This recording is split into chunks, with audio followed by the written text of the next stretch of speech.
E aí, galera, beleza? Como é que vocês estão? Meus amigos, ontem tivemos uma quinta-feira com cara de sexta. Se você ainda não sabe do que estamos falando, no final da noite de ontem, a revista Veja trouxe com exclusividade uma série de áudios do Cid numa matéria avassaladora que, no mínimo, já fez o debate público tremer. A matéria, inclusive, está retratada na capa da revista Veja, jogo duplo. É o Cid. E, além de falar sobre a matéria, eu já quero mostrar para vocês as primeiras repercussões. A turma da Globo já falou várias coisas, diversos jornalistas diferentes, de veículos diferentes, inclusive estão falando que a delação do Cid pode ser anulada, pode voltar para prisão. Confusão. E depois, segundo tema, a gente vai falar de mais confusões. Vamos falar do Dilma, mais uma pesquisa que mostra, inclusive, que ele segue derretendo. Agora foi a vez da Datafolha.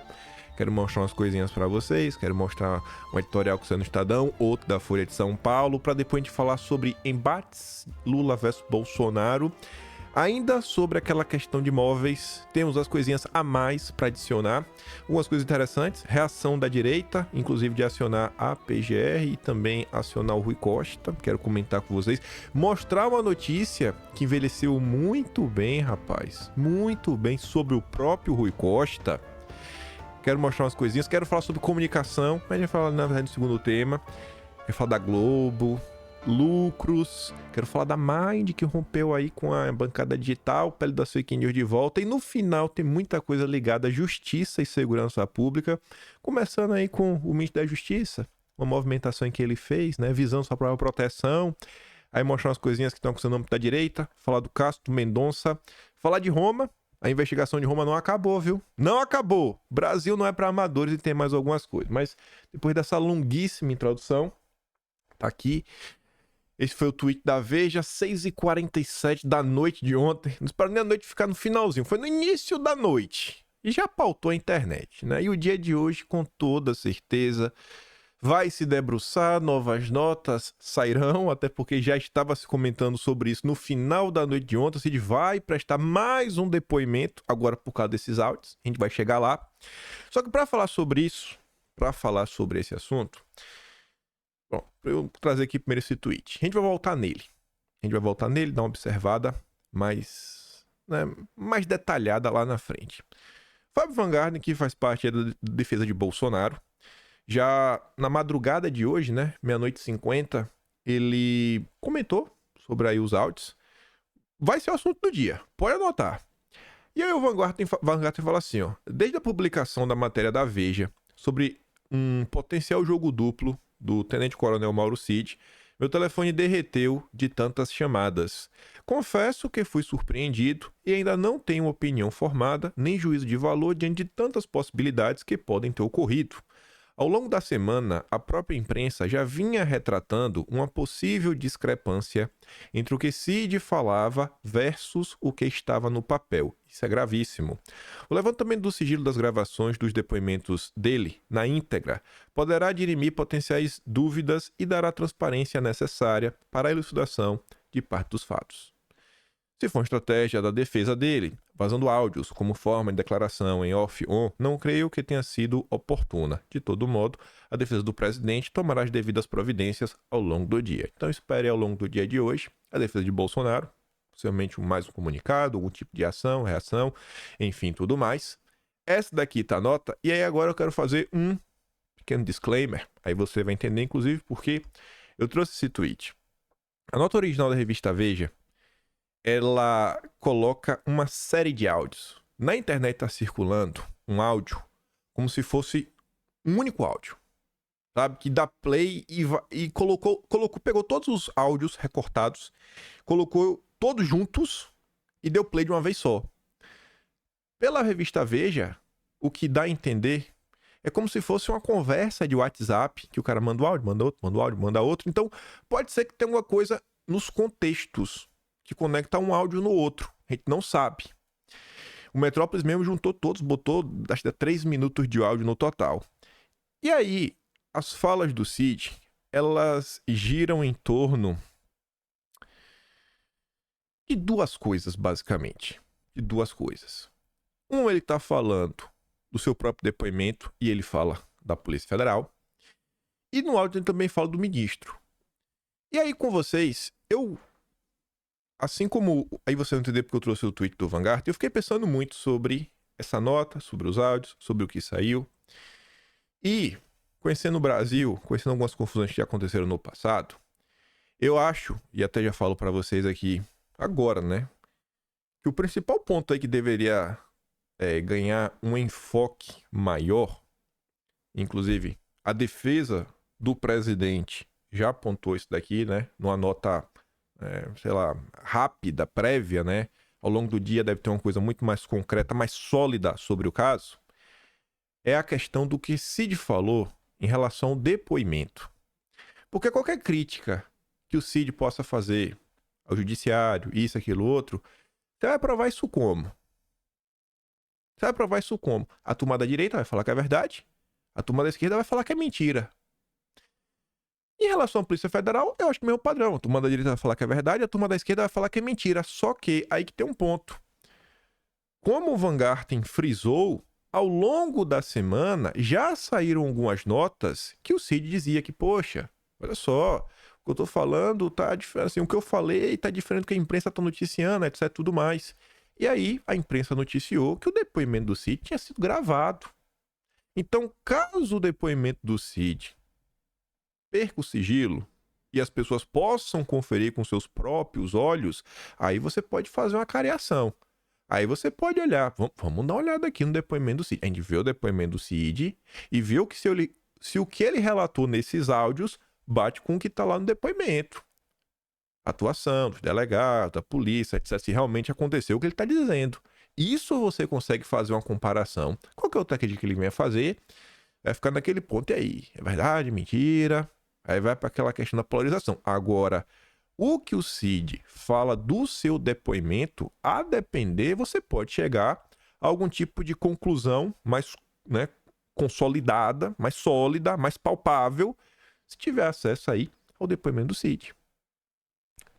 Levantar aí todo qualquer sigilo e a galera poder começar a dar uma olhada. Então achei que foi bem ponderada a fala ali do Van Garten. Aí eu quero mostrar para vocês, né, parte da matéria, a gente vai olhar aqui junto. Acho que todos vocês já devem ter visto esses áudios. Mas tá ali, ó. A matéria é assinada pelo Robson Bonin, Larissa Borges, Marcela Matos. Em áudios exclusivos, Mauro Cid ataca IAPF. Aí começa trazendo uma pequena retrospectiva temporal, falando, ó, Cid, ajudante de Bolsonaro, assinou colaboração premiada, em troca de benefícios, ele se comprometeu a dizer a verdade, as revelações foram muito importantes, etc, tudo mais, pipipi. Graças às informações prestadas por Cid, sabe-se hoje que a democracia esteve ameaçada após as eleições de 2022. Sabem-se os detalhes dos planos mirabolantes que foram traçados para não permitir que Lula subisse a rampa do Palácio do Planalto. Sabe-se que entre as sandices articuladas estava a detenção de adversários políticos e juízes. As informações de Mauro Cid deixaram Bolsonaro numa situação jurídica extremamente delicada, a ponto de seus próprios apoiadores não descartarem a possibilidade de uma prisão iminente. Aí, no parágrafo seguinte, a turma fala o seguinte: nos bastidores, no entanto, quando os policiais saem e ele volta para seu círculo mais íntimo, existe um outro Mauro Cid. Depois de relatar que o ex-presidente discutiu planos golpistas com os comandantes militares no Paço da Alvorada e que um deles chegou a colocar as tropas à disposição para executar a missão, Cid tem dito a pessoas próximas que suas declarações foram distorcidas, certas informações tiradas de contexto e outras convenientemente omitidas pela Polícia Federal. Veja teve acesso à gravação de uma dessas conversas, ouça abaixo. Nela, o ex-ajudante de ordens dispara petardos contra os agentes e contra a investigação. Cid, diz, por exemplo, que a polícia o pressionou a relatar fatos que simplesmente não aconteceram e detalhar eventos sobre os quais não tinha conhecimento. O tenente-coronel afirmou que policiais o induziram a corroborar declarações de testemunhas e apontou um segundo delegado que o teria constrangido a reproduzir informações específicas sob pena de perder os benefícios do acordo. Aspas, para o que está no áudio. Eles, os policiais, Queriam que eu falasse coisa que eu não sei, que não aconteceu, contou o Cid. Você pode falar o que quiser. Eles não aceitavam e discutiam. E discutiam que a minha versão não era verdadeira, que não podia ter sido assim, que eu estava mentindo. A gravação foi realizada na semana passada. Esses áudios que estão circulando já são da semana passada, depois que Cid prestou depoimento à PF na segunda-feira, dia 11. Na condição de colaborador e obrigado a falar a verdade, ele foi ouvido por 9 horas seguidas. Depois, em uma conversa com um amigo, desabafou por quase 1 hora. E aí também surge o questionamento, né? Cara, é o que o Van até mandou. Como é que esse áudio chega na Veja? O que é que tá por trás? É estranho. São acusações bem duras, né? Contundentes. Principalmente em relação ao depoimento dele. Que você tem que dar uma olhada, né? Se tornar o depoimento aí público, o pessoal realmente conferir, ver se algo do que o Cid tá relatando realmente aconteceu. Enfim, depois de 1 hora de conversa com amigos, eu vou quase 1 hora. Eles estão com a narrativa pronta. Eles não queriam saber a verdade. Eles queriam só que eu confirmasse a narrativa deles. Entendeu? É isso que eles queriam.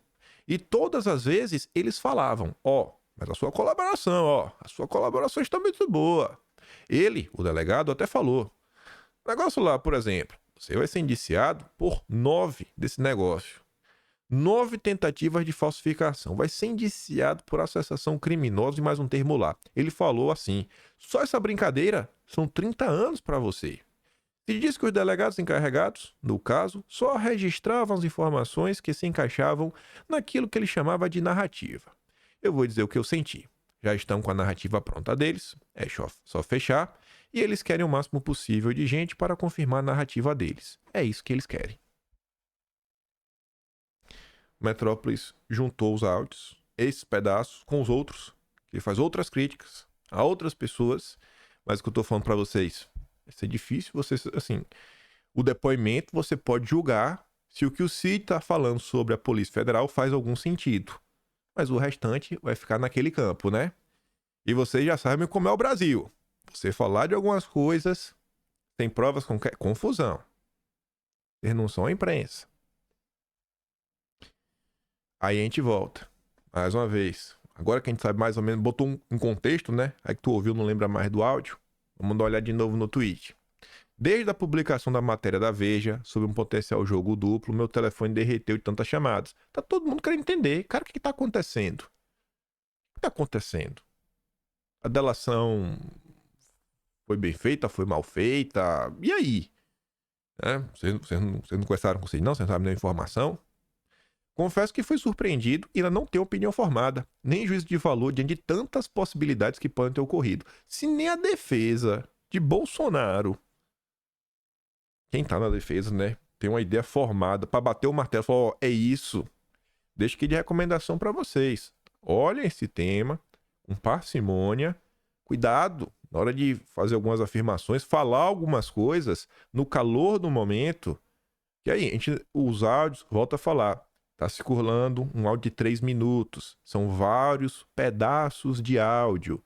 Pode ter algum contexto a mais, pode ter alguma coisa a mais, pode ter segundas intenções na revelação desse áudio. Como é que a Veja obteve esse áudio? Tá tudo muito confuso. Ao longo do dia, das próximas horas, deve ter mais algum tipo de informação. Ao longo da semana, a própria imprensa já vinha retratando uma possível discrepância entre o que Cid falava versus o que estava no papel. Isso é gravíssimo.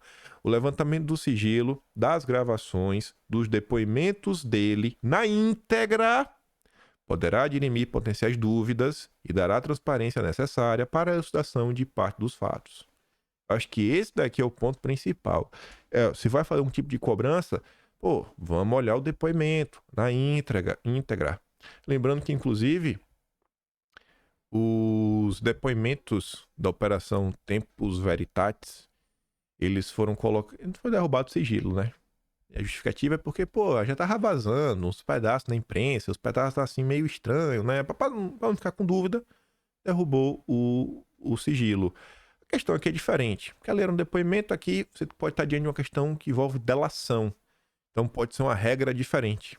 Não sou jurista para bater um martelo nisso. Mas acho que o ponto crucial vai por aí. Meu achismo. Aí vamos dar uma olhada já na repercussão. primeiros a já terem informações foram jornalistas da Globo, né? Óbvio. Mas não é aqui. Aqui ainda é o Central Globo News, né? É o núcleo duro do passapanismo do Lula. O Gerson Camarote fala assim, ó. De forma prática, pode ser revista essa delação do Cid. Eu não entendo muito bem porquê, né? Eu não entendo. Pode ser que seja. O vídeo é alta fonte, que está na linha de frente dessa investigação, que isso não vai ficar dessa forma. A questão é, isso serve a quem? A gente tem que entender. Isso serve a bolsonarismo, que vai fazer um carnaval. Isso eu acho que realmente vai acontecer. Acho que a maior parte das pessoas vão pegar, mas vão sentar uma porrada no governo, coisa, por questão desse áudio. Vai. Mas eu acho que essa pergunta é realmente interessante. Tá estranho. Estranho esse áudio, sabe? Do jeito que ele aparece, numa quinta-feira aí, nem esperou a sexta. Primeira pessoa que soltou uma nota sobre o caso foi a Bela Megali, né? Amiga do Moro e do Deltan. Polícia Federal avalia rescindir delação de Cid após áudio com ataques, né, a Moraes e a corporação. Mas tá ali. O motivo são os áudios do tenente-coronel nos quais ele faz ataque à PF, ao ministro, revelados nesta quinta-feira pela revista Veja. A PF intimará Cid a prestar um novo depoimento sobre os áudios. A depender das respostas, o acordo de delação pode ser rompido com Cid perdendo os benefícios e voltando para a prisão. Além disso, as provas fornecidas por Cid seguem válidas. E a defesa do Cid, em nota ao Globo, então é um posicionamento oficial, a defesa do Cid já falou com o Globo, reconhece como de Cid os áudios, mas afirma que não passam de um desabafo e não colocam em xeque a independência, a funcionalidade e a honestidade da PF, da PGR ou do Supremo. Tá entendendo? Pô, não fica mais. Já foi, pô, saiu, a defesa nem questionou, nem falou, não, o áudio precisa passar por uma perícia. Nem isso a defesa falou. A defesa falou, não, é só um desabafo. Aí já saiu em defesa. Aí... Se o Cid realmente fez um desabafo e alguém vazou de propósito, quem foi essa pessoa que vazou? Vazou pra Veja por quê? Logo pro Bonin, que já é crítico, ferrenho, que quer ver o Cid se dar mal já há muito tempo. Pô, podia vazar pra pelo menos jornalista mais amigo, né? Menos esquerdoso. Tá estranho esse caso. Tá estranho. A Júlia Chaib também comenta aqui, ó. Cid corre o risco de perder delação após o áudio. Enfim, a delação pode ser anulada, depende da apuração a respeito dos áudios, que ele faz críticas, tanto à corporação quanto ao ministro. A Central Globo News ficou debatendo, né? Todos os seus membros deram seu pitaco sobre o tema. Daniela Lima conta que, segundo um procurador, Mauro Cid já comprometeu sua delação. E o advogado sabe que o seu cliente deu corda para o bolsonarismo, ele se enforcou junto. Natuza Neri diz que César Bittencourt, né, o defensor de Cid, informou que o ajudante de ordem, Jair Bolsonaro, em nenhum momento coloca em xeque a independência, a funcionalidade e honestidade da PF, da PGR, do Supremo, da condução dos inquéritos, que é investigado e colaborador. Aliás, seus defensores não subscrevem o conteúdo dos áudios. Júlia do Alibe questiona. Vocês não acham muito estranho o advogado não questionar a autoria do áudio, de não falar que precisa de uma perícia? Ele já na largada fala, esse áudio aí, realmente, ele estava chateado. É muito estranho isso. Ele, o Cid, deixou ser instrumentalizado. Não tem ingenuidade aqui. E ele vai ser usado pelo bolsonarismo. Analisa o Gerson Camarote. Aí vem lá, queixada. Declarações publicadas pela Veja fizeram acordo do Cid subir no telhado. E a prisão do ex-ajudante de ordens voltou a ser seriamente discutida. Se ele não tiver uma boa explicação, acabou a delação e Cid volta para a prisão. A situação dele se complicou muito, não só a dele, a da mulher e do pai. Olha o tamanho da confusão. O que eu sei é que enquanto essa confusão tá aí se instalando no Brasil para encher o noticiário da sexta-feira. A sexta-feira nunca decepciona, né? Então tá óbvio que hoje não vai decepcionar também. Tá aí, ó. O homem foi no Acre, chegou no Acre e já tá assim, ó.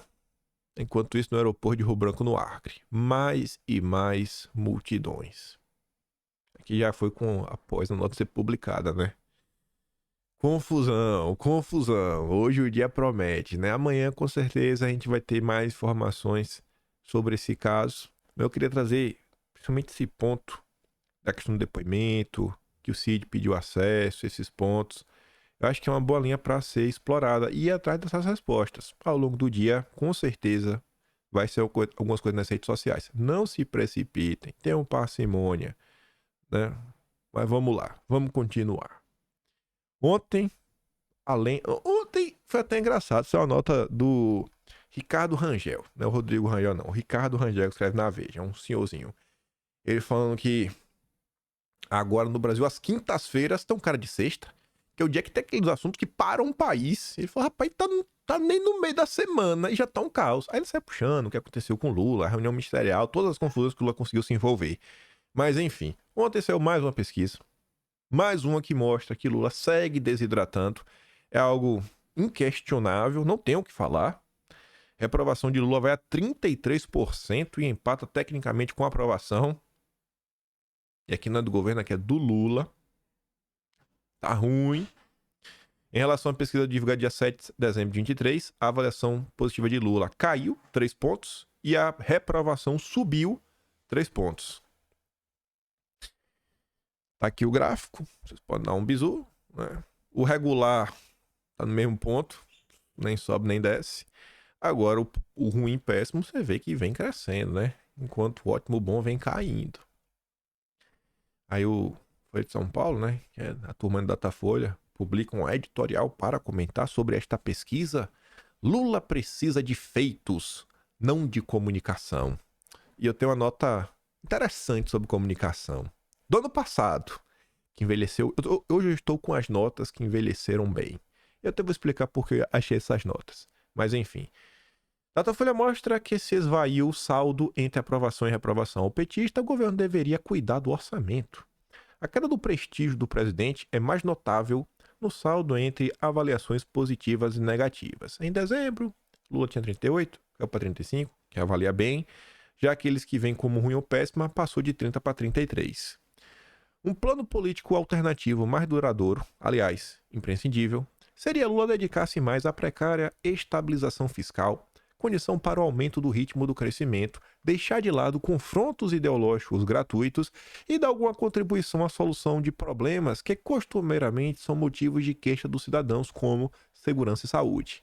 A realidade ainda fala alto. O então, obviamente, é muito maior do que isso. Só que vem um monte de encheção de linguiça, análise da pesquisa, aí aquela minha boca, não, na economia, tá até satisfatório o que tá acontecendo, blá, blá. Aí no final fala, rapaz, não tem projeto. O Brasil tá entregue, naufragou, né, e tá afundando, e ninguém tem nenhuma ideia do que fazer para salvar a tripulação. Aí quem escreve algo melhor, mais aprofundado, realmente uma análise que vale a pena olhar com mais destaque, foi o Estadão, mais uma vez.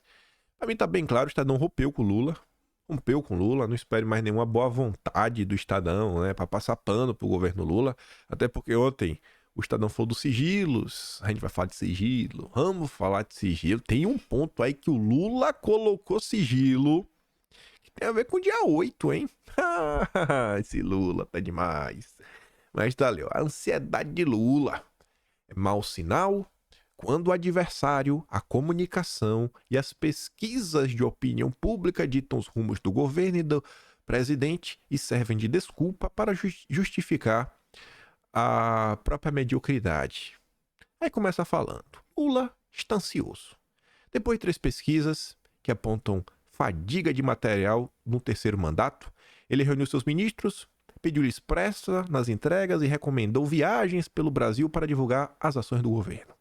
Pelo menos dessa vez, não se recorreu à prática habitual dos populistas. Fabricar ideias delirantes, adorná-las como novidade arrebatadora e tentar reescrever a história. Se bem que o Lula tenta fazer isso diariamente. Lula preferiu cobrar dos ministros que revisitem programas e ações já lançadas, verifiquem o andamento de cada um e trabalhem por melhores resultados. Mas, na sua fala pública, no início da reunião ministerial, Lula deixou evidente um dos maiores e mais danosos vícios lulopetistas, que é o quê? Acreditar os problemas na desordem do antecessor, ou seja, o Brasil tá ruim por causa de Bolsonaro, a culpa é de Bolsonaro, Bolsonaro. E nas falhas de comunicação de sua administração. são os dois suspeitos de sempre, para quem deseja esconder a própria mediocridade. Como o Estadão agora trata o Lula. O amor acabou. É mau sinal quando o adversário, a comunicação e as pesquisas de opinião pública ditam os rumos e ansiedade de um governo e um presidente. Ansiedade que costuma ser péssima definidora de rumos quando inspirada pelo temor da derrota, estimulada pela conveniência e pautada pelos números dos institutos de pesquisa. Segundo os relatos da parte fechada da reunião, que a gente não viu, Lula teria desdenhado dos dados que apontam corrosão de sua popularidade. Saiu uma nota disso. Quem deu essa nota foi o Will Gadelha, do Metrópolis, né? O Lula disse que não acredita em pesquisa. Desde 89, ele não liga para nenhuma.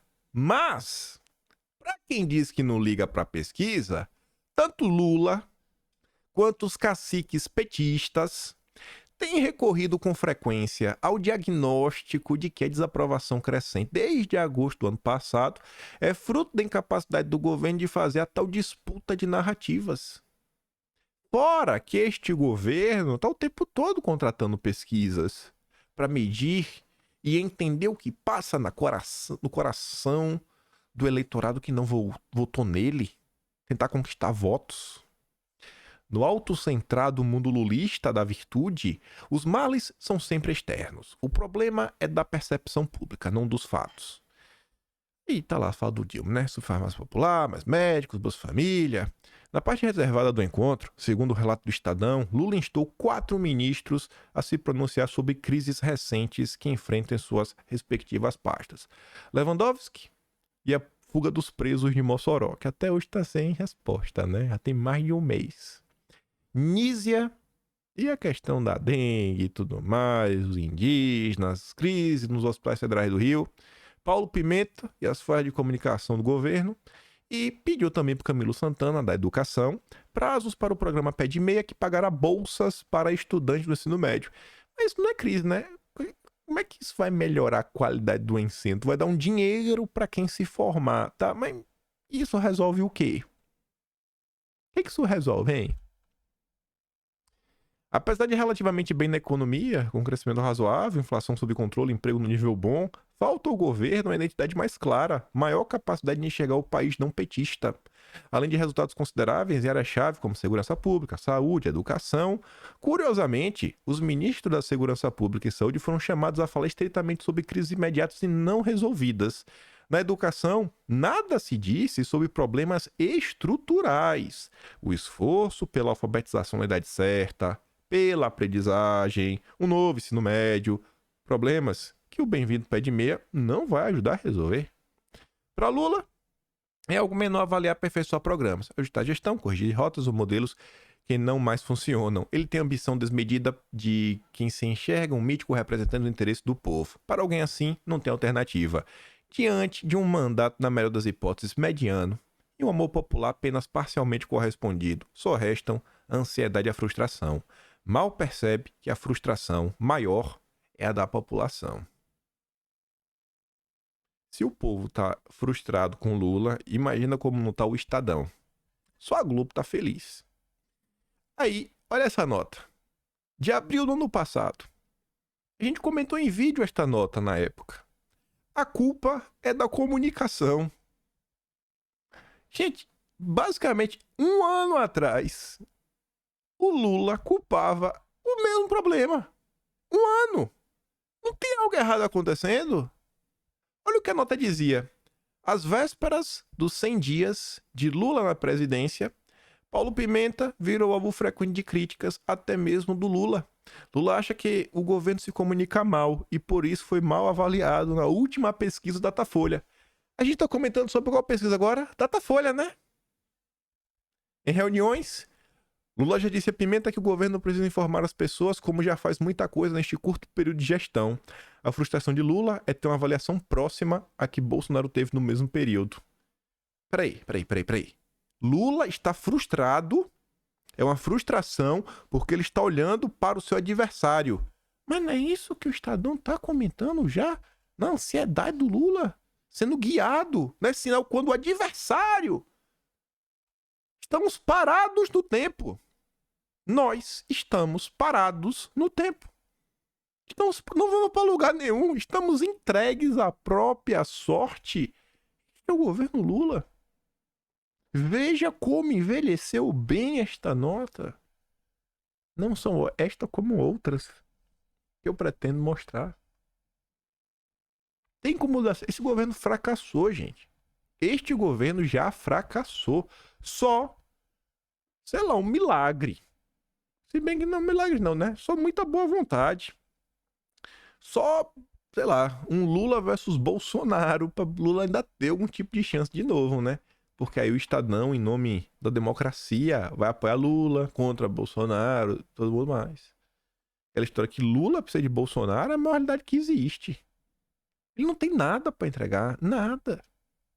Essa nota aí e algumas outras eu achei ontem e hoje, porque tem um dia que eu acho que vai ser impossível eu sentar no computador para fazer o vídeo do dia.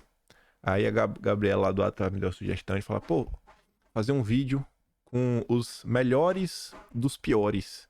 Os melhores, piores momentos. Aí ela me deu a sugestão de janeiro pra cá, né? Do início desse ano. Mas sabe como é que eu sou, né? Aí eu já tô olhando desde janeiro de 2023. Mas eu já olhei todo esse ano. Já olhei de de janeiro até março. E já olhei até agosto. O tatu tem que terminar agosto. Mais ou menos isso. Já amanhã eu consigo terminar, juntar. Juntei só aquelas notícias horrorosas. Aquelas assim, nível Mira Leitão, Reinaldo Azevedo, só as melhores. Então acho que eu vou fazer um vídeo assim, porque... Vamos deixar, né? Tentar fechar o ano com 366 vídeos. A gente não parar. Um vídeo neto a cada dia.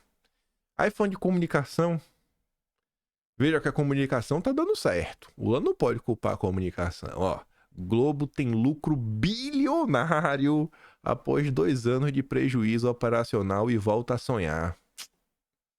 Ô, Bolsonaro. Quase que a gente quebrou a Globo. Ia ser um... Se Bolsonaro tivesse feito a Globo falir. Nossa. Não ter sido o maior presidente da história, o maior brasileiro da história. Teria sido o maior brasileiro da história. Você pode pegar de 500 anos. Até antes aí, na época do Link, nem tem história escrita, possivelmente, né? Deve ter, sei lá, uma coisa, alguns registros. O maior brasileiro da história. Possivelmente ganhador do prêmio Nobel, podia indicar. Por ter acabado com esse mal. Esse mal, que tá no mesmo nível da fome, da violência que assola o Brasil. É a porcaria da Globo. Aí tá aí, ó. Desde 2018. 2018 foi o último ano do Temer. Ou seja, desde 2018, a Globo não faturava tanto. Foi painho voltar e as coisas voltaram a dar certo. Foi painho voltar e as coisas voltaram a dar certo pra Globo. Aí vocês entendem, né? Porque a Globo defende tanto o Lulinha. Falando sobre comunicação também, a turma do Léo Dias trouxe aí com exclusividade, segundo o Léo Dias falou com ambas as partes, que a Mind encerrou parceria com a banca digital. Sabe por quê? Por causa de vocês. Por causa da população. Pressão popular. Ali, ó. A parceria comercial dos perfis da chamada banca digital com a Mind chegou ao fim. O portal Léo Dias obteve a confirmação das duas partes na noite desta quinta. Segundo a apuração da nossa reportagem, após o caso Jéssica Canedo, em dezembro de 23, o faturamento publicitário destes perfis despencou, o que acabou por fazer os perfis reverem o acordo comercial. E despencou por quê? Por causa da pressão pública, né? Vocês indo de cima.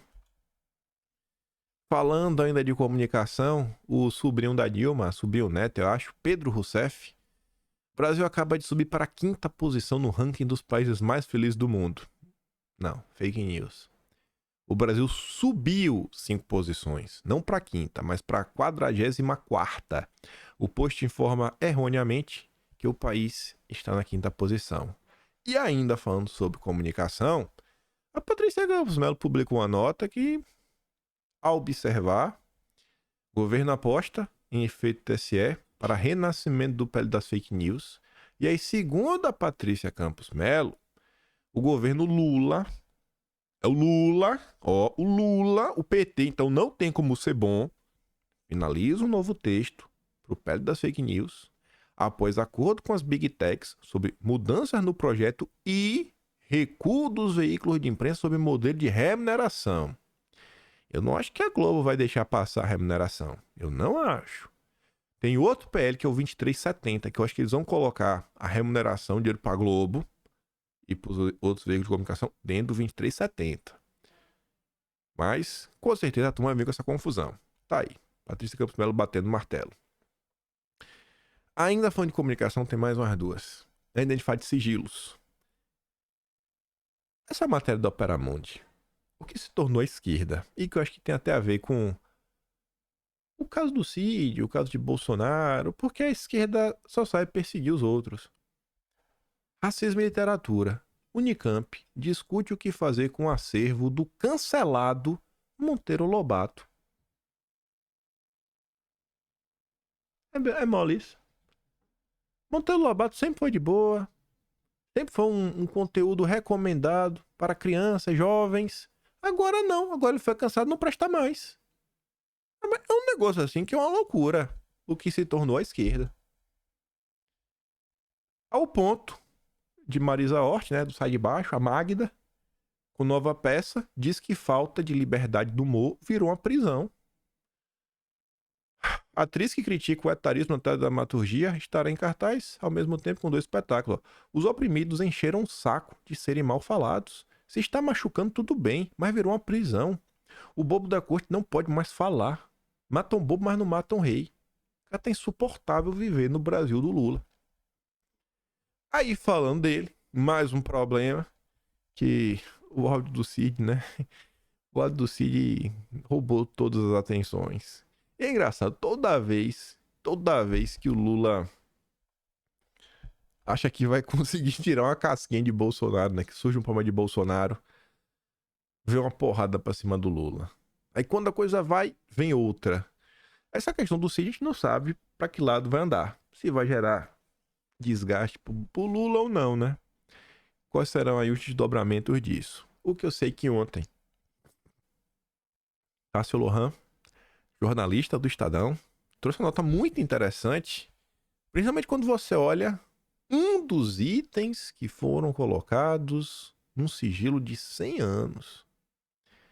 O governo Lula impõe sigilo de 100 anos a 1.339 pedidos de vistas, pedidos de visitas à Janja a textos sobre Robinho. O governo do Dilma negou no ano passado 1.339 pedidos de informação sob a justificativa de conter dados pessoais. A decisão na prática impõe um sigilo de 100 anos sobre os documentos solicitados. Aí veja. Entre as informações colocadas em sigilo centenário pela gestão Lula estão a agenda da Janja, comunicações diplomáticas sobre Robinho e a lista dos militares do batalhão de guarda presidencial que estavam de plantão durante o dia 8. Por que não pode saber quem estava trabalhando no dia 8, né? Que engraçado isso, né? Ainda mais quando a gente viu o que o Gonçalves Dias aprontou e a Globo abafou, né? Junto com todos os portais de imprensa, junto com a própria CPI. A CPMI, na verdade, que não indiciou o Gonçalves Dias. Engraçado, né? Um monte de gente foi punida e o Gonçalves Dias tá aí, quietinho, ninguém mais fala dele. Tá bom.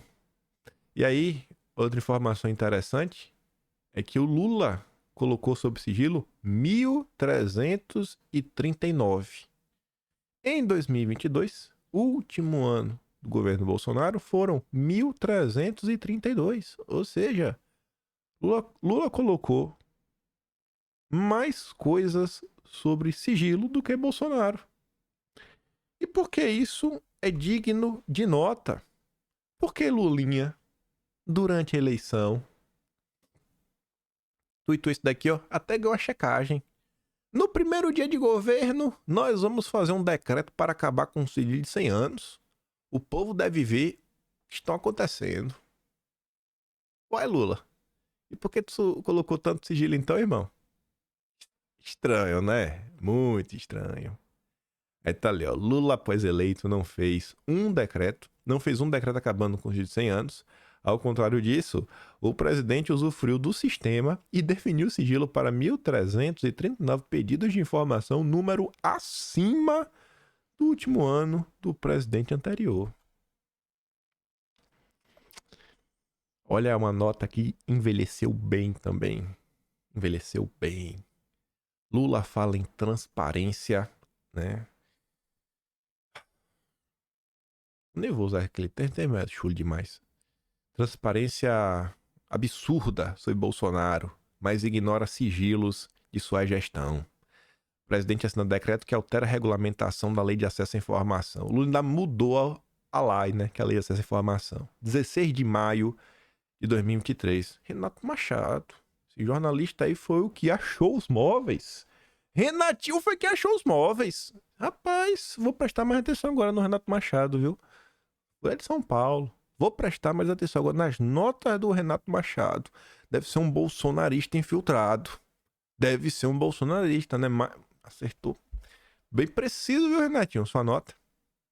Acho que eu vou dar RT no. Postar essa nota no Twitter hoje. Falar, envelheceu bem, viu? Nossa senhora, como envelheceu bem. Lula colocou mais sigilo que Bolsonaro. Um hipócrita, não? Esse Lula é demais. Aí, falando de hipocrisia, eu quero voltar no caso dos móveis. Esse caso também tem umas notas que envelheceram bem. Mário Sabino, que estava longe de ser um fã de Bolsonaro, escreveu um texto analisando o caso. A mentira sobre os móveis furtados pelos Bolsonaro ficará sem desculpa? Não vai ter um pedido mínimo de desculpa? É outra amostra do vale tudo que se tornou a política brasileira. Os predecessores teriam sumido também com um sofá e dezenas de itens do mobiliário que pertencem ao patrimônio público, no total de 261 peças, além de terem deixado a morada presidencial sem a devida conservação. Para mostrar a apropriação indébita e o descaso dos Bolsonaros, a primeira-dama chamou a Globo News para fazer um tour pelo Palácio da Alvorada. Logo depois, realizou-se a compra de imóveis de luxo que custaram quase R$200 mil aos pagadores de impostos. A aquisição ocorreu sem licitação, alegando-se caráter emergencial. Na sequência, o número de itens caiu de 261 para 83. Acharam 2/3.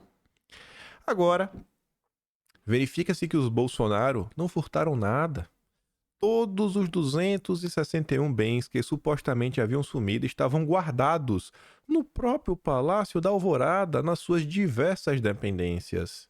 Para tentar atenuar fake news que perduraria se não fosse a imprensa ir atrás, o governo divulgou uma nota para dizer que os trabalhos foram finalizados somente em setembro do ano passado, quando todos os bens foram encontrados em dependências diversas da residência oficial, ou seja, houve um descaso com onde andavam esses móveis, sendo necessário um esforço para localizá-los todos novamente. Francamente, a incapacidade dos petistas reconhecerem que erraram, seja no cometimento de crimes, seja em denúncias mentirosas, como essa do furto dos móveis, chega a ser patológica. Fazem estardalhaço com o suposto furto dos móveis, porque se trataria de furto. E quando a história se revela falsa, ainda soltam um comunicado tentando encontrar uma justificativa para o injustificável. O correto teria sido Lula pedir desculpa. Mesmo com todos os crimes que lhe são atribuídos, Bolsonaro não pode ser acusado de ter cometido uma falta que não cometeu.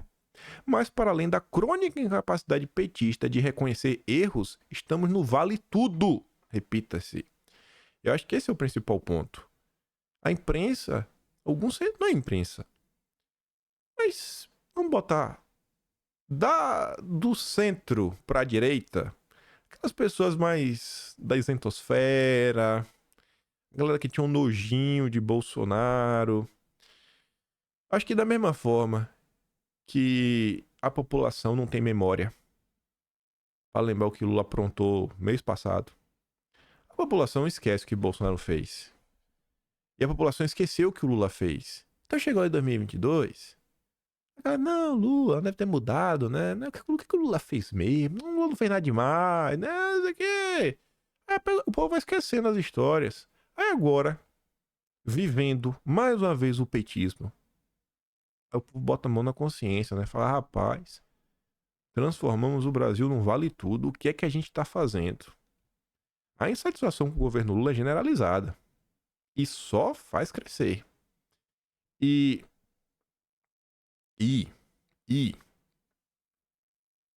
eu acho muito difícil você conseguir reverter quem odeia o governo. Aquele cara que ainda olha o governo como regular, ele pode estar com Dilma. Mas o cara que já olhou tá péssimo. Meu amigo, pra esse cara falar, não, tá mais péssimo, não, tá mais ou menos, eu acho muito difícil. Porque tá ruim, bicho. Mas tá ruim demais. Aí o Mário Sabino diz, ó, os repórteres Renato Machado e Mariano Holanda, que revelaram que os móveis não sumiram coisa nenhuma, foram ouvir Michele Bolsonaro. Olha a Netinho Machado aí, ó. Por meio de nota, ela disse, durante muito tempo, esse governo quis atribuir a nós o desaparecimento de imóveis da Alvorada, inclusive insinuando que eles teriam sido furtados na nossa gestão. Na verdade, eles sempre souberam que isso era uma mentira, mas queriam a cortina de fumaça para tirar o foco da notícia de que eles gastariam o dinheiro do povo para comprar móveis novos por puro capricho. Fica difícil não concordar com Michele Bolsonaro se o outro lado não se desculpa. Aí, isso aqui eu acho importante, por mais que eu acho que não vai dar em nada. Nada. E o Lula tá blindado. Mas Bolsonaro estuda processar Lula por danos morais. Se fosse um país sério, né? Acho que o próprio Estado processava o Lula. Porque se fosse o oposto, se fosse o Bolsonaro falando isso do Lula, a Defensoria Pública, alguém ia acionar Bolsonaro. Alguém ia acionar Bolsonaro. Alguém, não precisa nem o Lula se movimentar. Alguém ia acionar. Lucas Furtado, lá do TCU, ia acionar Bolsonaro. Alguém ia acionar. Mas agora não. E Bolsonaro fizer, eu acho que às vezes ele fica pensando, o que eu faço? Aí você vai perder tempo de advogado, e não vai dar nada no final do dia. Mas independente disso, Bolsonaro estuda, né? Processar. Bolsonaro alega que foi vítima de ataques na mídia e nas redes sociais, após a declaração que teria levado tudo ao deixar a Alvorada, e vai processar a Globo. As declarações de Lula também são alvo de um pedido de abertura de investigação apresentada à PGR pelo deputado federal o Sanderson, do PL do Rio Grande do Sul. E aí eu quero mostrar uma nota para vocês. Bolsonaristas cobram Rui Costa após Planalto achar móveis perdidos. Oposição bolsonarista partiu para cima de Rui Costa após o governo encontrar móveis que teriam sido extraviados por Bolsonaro. Ao menos 2 requerimentos já foram protocolados por bolsonaristas na Câmara, questionando o ministro Rui Costa sobre o suposto extravio e a compra de novos móveis para a residência oficial do presidente da República. O primeiro deles foi protocolado pelo Luiz Felipe de Orleans de Bragança e o outro é da Daniela Reiner. Aí, olha que nota que envelheceu bem, rapaz. Nota da UOL. Rui Costa e Janja travam embates por gabinete e compra de imóveis. 14 de abril de 2023. A gente trouxe esse vídeo da época. Tá no Atlas. Segundo a coluna apurou, Janja escolheu uma mesa no valor de R$200 mil, o que foi negado por Rui Costa. O argumento dado por integrante da Casa Civil para vetar essa e outras compras é de que móveis com valores muito altos poderiam repercutir mal para o governo. Outra fala recorrente de quem reclama de Janja é que ela seria deslumbrada. Pessoas próximas à primeira-dama dizem que foi espantoso a quantidade de informações contra a Janja que foram disseminadas dentro do governo assim que Lula e ela viajaram lá para a País Comuna. Ou seja, Rui Costa... Quem foi que definiu a lista do que tem que ser comprado? Quem que é o ministro da Casa Civil? É o Rui Costa ou é a Janja? É o Rui Costa ou é a Janja? Porque nada de luxo é comprado se o Rui Costa não deixar. Aqui foi negociação, foi o Rui Costa falou, não, 200 mil não, tem que ser no máximo 40. É assim que funcionam as coisas? Perguntar pro Rui Costa, né? Quem que tá mandando na Casa Civil? Quem que tá mandando? Foi por ordem de quê? Como é que isso aconteceu? Que a imprensa aqui nos conta que foi a primeira-dama que decidiu tudo. E tá dando ordens no ministro da Casa Civil do Lula. Outro fato que eu acabei me deparando, eu já não lembrava mais.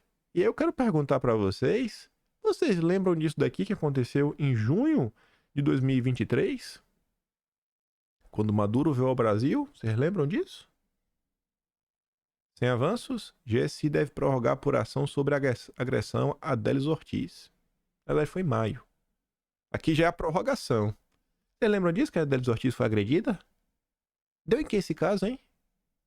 Porque se encontrou depois que foi um caso do GSI. Deu em que esse caso? Tá ali, ó. GSI deve ter mais 30 dias a seguir aqui por agressão. Motivo: às vésperas do prazo final, o órgão ainda não conseguiu realizar oitivas de pessoas que podem contribuir para esclarecer os fatos.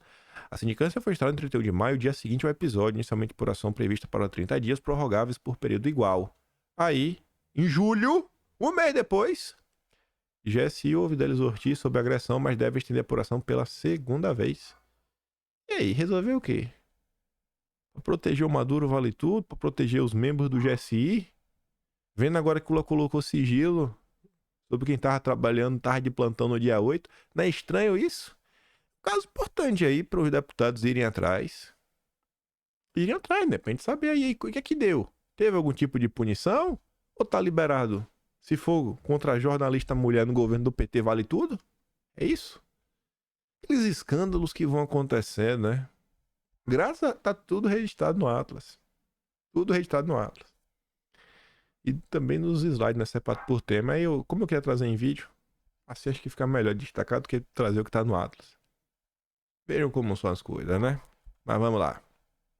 Brasil de Lula bateu o recorde. Mais de 2 milhões de casos da dengue. Parabéns, Lula. Parabéns.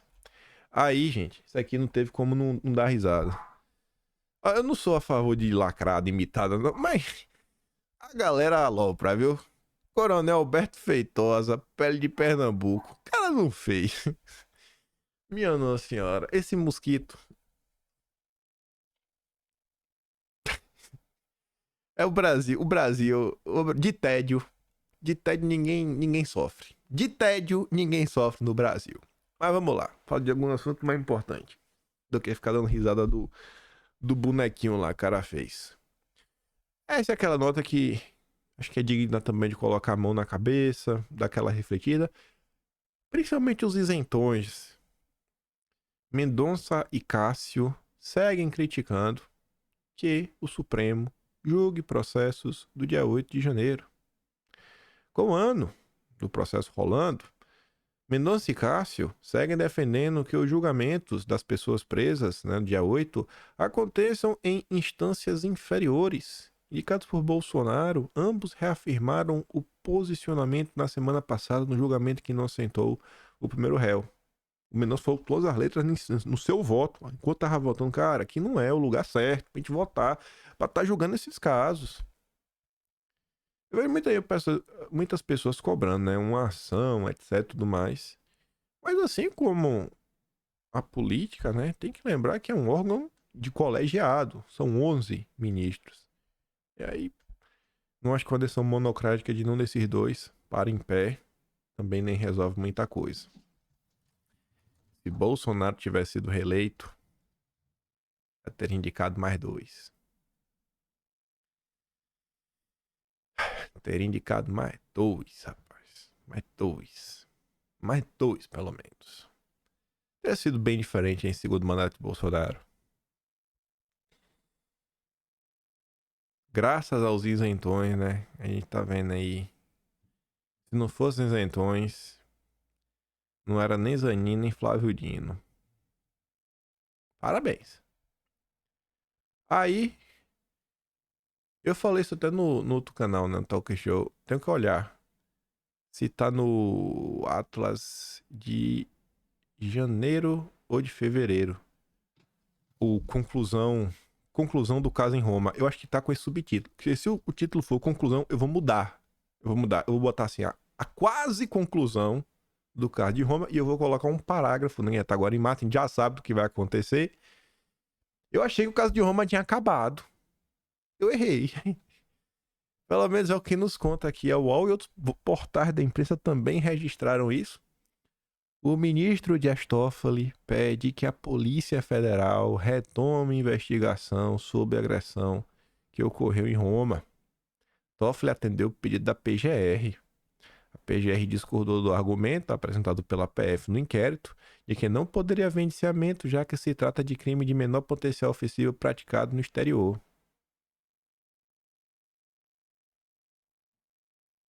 É isso aí.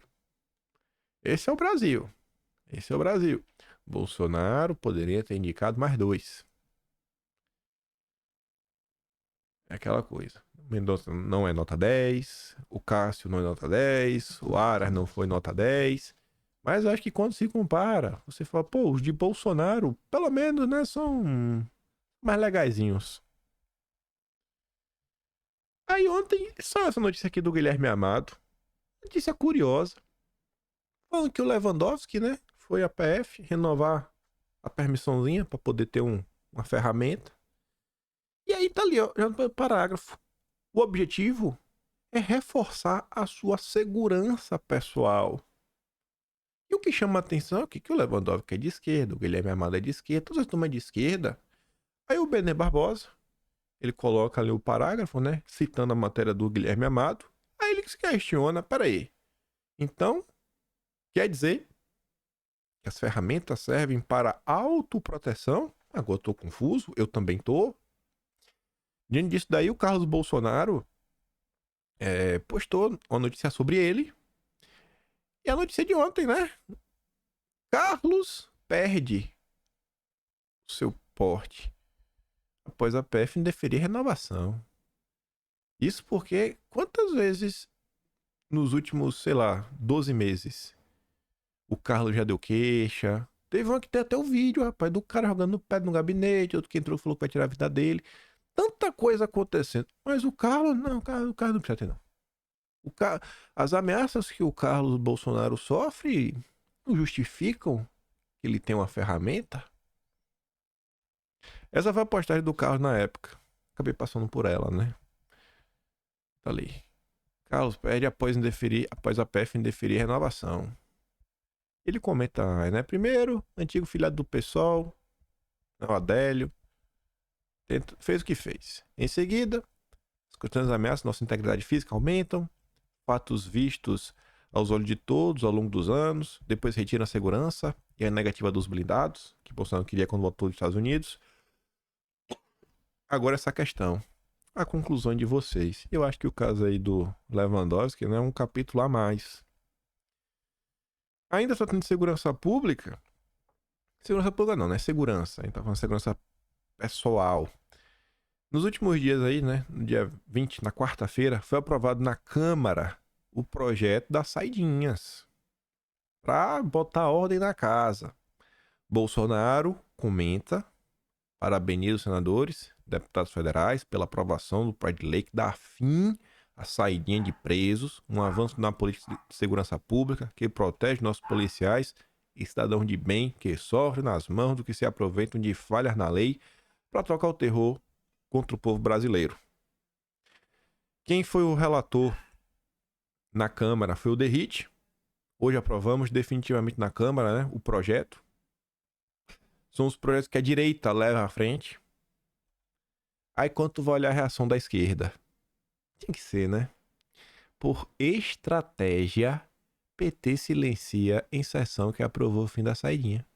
Não é por convicção, é por estratégia. Entre membros da bancada do PT, a avaliação foi de que manifestações contrárias ao fim das saidinhas poderiam prejudicar ainda mais a avaliação do governo Lula. Não é que eles sejam a favor do projeto, eles só não querem criar mais holofotes. Tu já pensou se o povo descobre que o PT é contra? É contra?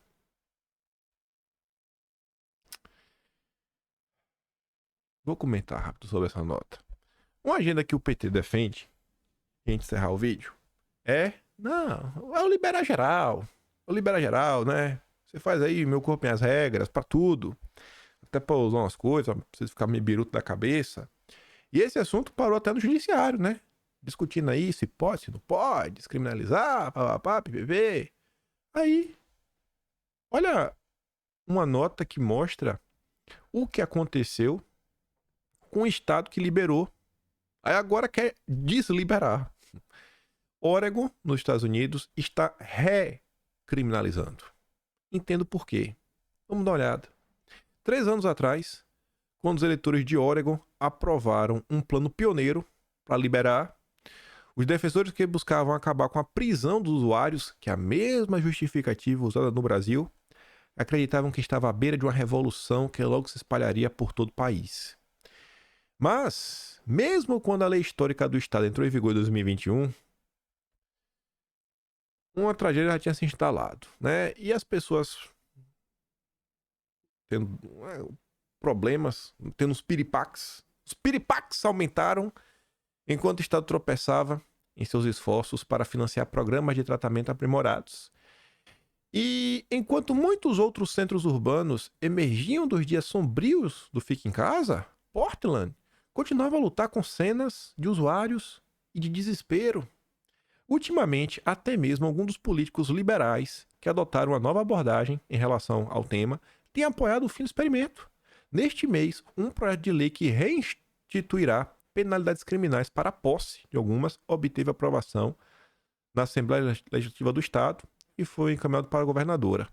A reversão abrupta é uma reviravolta devastadora para os defensores dessa agenda nefasta, que dizem que o grande número de óbitos por piripaques decorre de uma confluência de fatores e falhas, em grande parte não relacionadas à lei. Os piripaques dispararam. De setembro de 22 a setembro de 23, os óbitos cresceram 42%. Nenhum outro estado avançou no plano de liberar geral. Nenhum.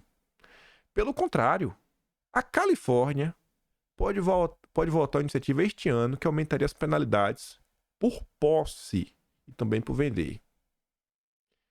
Lá, eles viram que deu errado, como deu errado em vários outros países, mas no Brasil não. No Brasil, eles querem liberar. Tudo que dá errado, eles querem fazer no Brasil. Tem como dar certo? Eu acho que não. Eu acho que não tem mais chance nenhuma de dar certo. Mas enfim. Fico por aqui. Amanhã, com certeza, teremos desdobramentos da questão sítio. Confusão à vista. E se gosta do meu trabalho, quiser dar um pouquinho mais, pode ser no meu canal. Então, valeu. Tem um peito na descrição. E tem um Atlas brasileiro. Você que é assinante, cara, uma vez por semana, abre um. Dá umas folhadas. Com certeza você vai achar pérola atrás de pérola. Minha Nossa Senhora. Eu mesmo leio. Eu que tenho uma memória boa. Eu me surpreendo. Eu falei, rapaz, olha essa notícia aqui. Olha o que tá acontecendo. Dá uma olhada.